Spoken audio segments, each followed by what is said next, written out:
So I got this Rapitest basic soil test kit. It's a very cheap test. This is not something you'd want to be using in your farm and betting large quantities of your livelihood on. But I've had this thing kicking around now for a couple years, and I always just wanted to give it a try, and I thought, well, this is a great time. Let's just see what happens.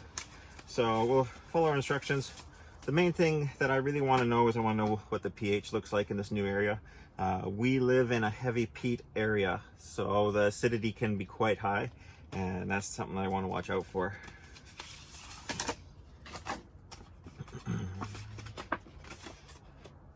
Got a nice cheat sheet here, that's great. Got a caplet, it's got a simple pipette. Let's give it a go, let's see what happens. Because I'm a little dubious of the accuracy of these tests, and probably for good reason, you know, there's a reason why good soil tests cost a bit of money. I'm gonna try testing a new unopened bag of Pro Mix, and that's gonna be maybe, dare I say, a little bit of a control, and we'll just see sort of how that tests out.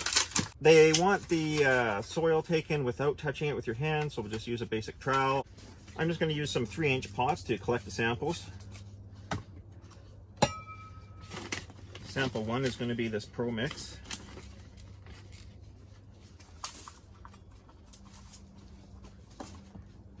I'm going to now go and collect samples number 2 and 3 out of our existing garden area, and I'm going to collect sample number 4 and 5 out of our new garden area that has not had any soil preparation done to it yet.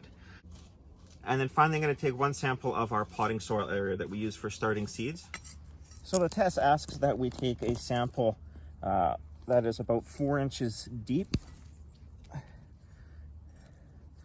or about 4 inches from below the surface. We're going to just take off anything up here, like chainsaw chips, anything that could sort of contaminate what we're working with. And now we're getting into some sort of undisturbed material. I just don't want anything to fall into our sample. We're going to now take off 3 inches approximately of soil. We have a nice clean piece of soil. We're going to bring that out, break it up, and this will be sample number 2. Okay guys, got my 6 samples here. First one is going to be the Pro Mix. Samples 2 and 3 are from the new garden area that has nothing done to the soil. Just still in the process of clearing that area off. Samples 4 and 5 are from my existing garden topsoil. Sample 6 is from my potting mix pile. This has a fair bit of fortification done to it, a lot of compost in it, a little bit of manure in it, a bit of sand in it. I'm really actually pretty excited about how good it's looking.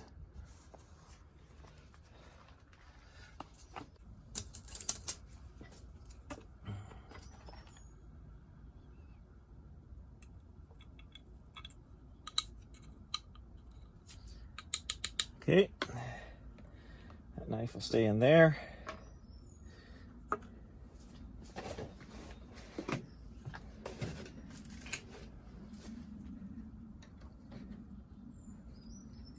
They ask us to use distilled water, so we will use that. They want us to pull apart this little capsule, pour the powder into,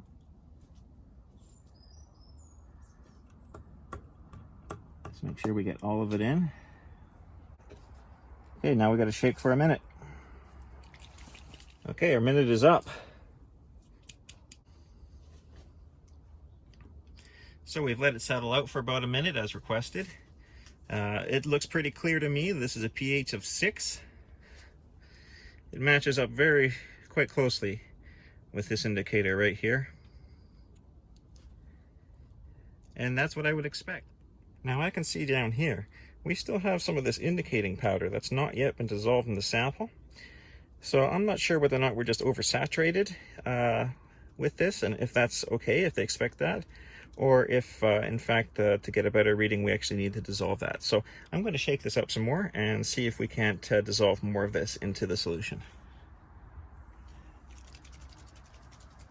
It's quite clear after shaking this some more that there is still reaction happening. I'm not sure whether or not it'll change their test numbers, but we'll wait and see. Okay, we've given this a chance to settle out again. It is clearly still a pH of 6. Maybe leaning towards the 6.5 if anything. All right, look already, we're already getting some heavy red tinting.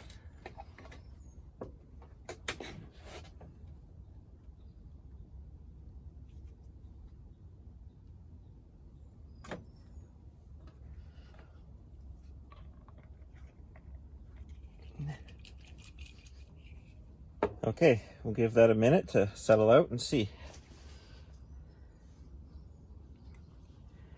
Well, so far what I'm seeing is looking fairly accurate. This soil is coming up with a pH of 4.5 to 5. It's definitely in this range in here, which is very consistent with what a highly peat-based soil would be. So we'll be interested to see now how the other ones compare. Okay, this one is our second sample of our virgin ground, and it is definitely a little more acidic than the first sample. Judging by this color chart, it's around 4.5. Okay, this is the first test of our existing garden plot. And that is definitely more acidic than I expected to see. Given that the soil in there is between 4 to 7 years old, depending on whereabouts one takes a sample from,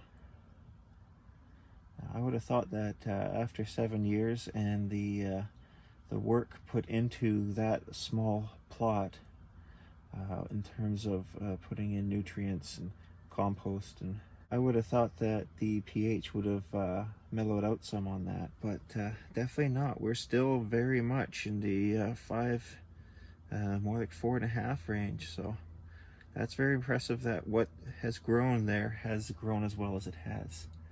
Really goes to speak to the resiliency of some things like potatoes.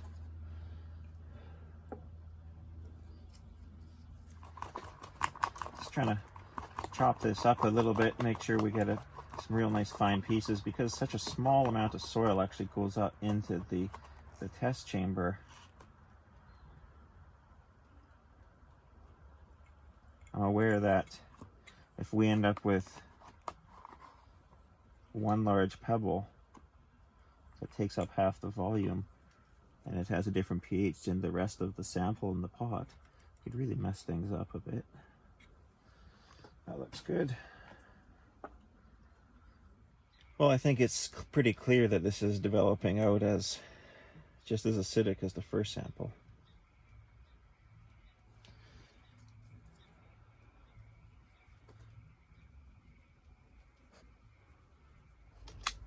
All right, well, this last one's going to be interesting. This last one is sort of just like my starting potting general sort of mix.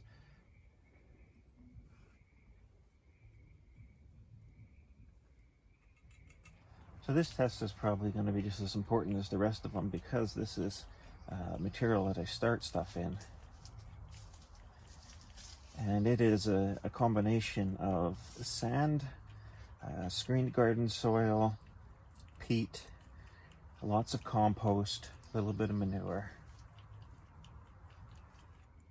So that looks like a pretty neutral pH to me, probably somewhere in that 7-ish area. And the purposes of these tests aren't to get exact numbers, but just to get a general idea of where we have to go. Anyways, thanks guys for joining us again. And the rhubarb's coming up, so that means planting's just around the corners.